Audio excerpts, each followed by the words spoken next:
Hey babies, how you doing? Happy Tuesday, happy Tuesday, happy Tuesday. This is your trans mama coming to you live from New York City. Well, not live, but coming from New York City, honey, house kitchen, y'all. Listen, I just wanted to say, here in New York City, for Coney Island, they were voting to put casinos up in Coney Island. Big, big, big casinos with a lot of stuff attached to that. Restaurants and hotels and all of that stuff. And it looks like the community voted against it.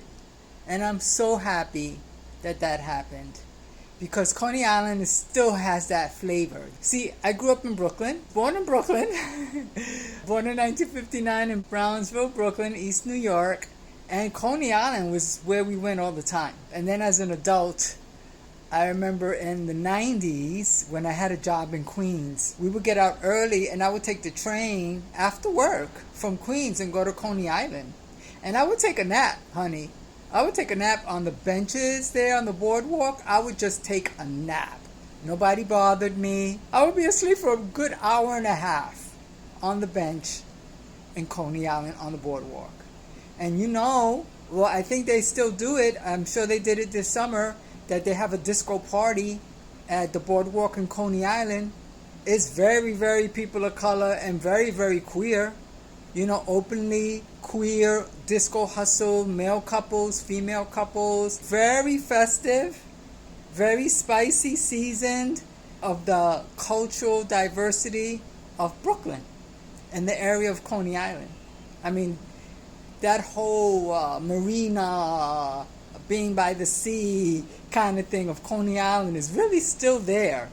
Really, and it's so nice that it's still there. And I was afraid that the casinos and the hotels would just take that away, gentrify it, make it very expensive for the natives to even go to Coney Island in that area if there's going to be casinos, right? The food prices will go up.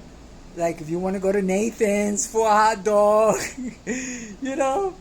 all of that would change. They used to, well, I don't know if Popeye's Chicken is still there, but on the wall of Popeye's Chicken on the side, they used to have a painting of Popeye in olive oil, which they painted over that. And that was the culture and the art vibe that was of Coney Island. It was like that. And so could you imagine with the casinos, how it would take away from that? Like Williamsburg's changed, Fort Greene has changed, Park Slope in some ways have changed. At Park Slope, I used to live there in the late 90s and I was priced out. After just 2 years, the rent went double. So good thing that the casino wasn't voted in. Really, really good thing. I am so, so happy. They could have brought that to Times Square because this is already gentrified. What more harm could you do? But for Coney Island, I was afraid that it was going to go that route. I remember Times Square back in the day. I miss that. But, what can you do? But I'm glad y'all in the area of Coney Island, Brooklyn, voted not to have that casino put in there. Like, the Mermaid Parade. How would it be? The Nathan's, the hot dog competition. How would it be with the casinos there? The vibe would change dramatically, right?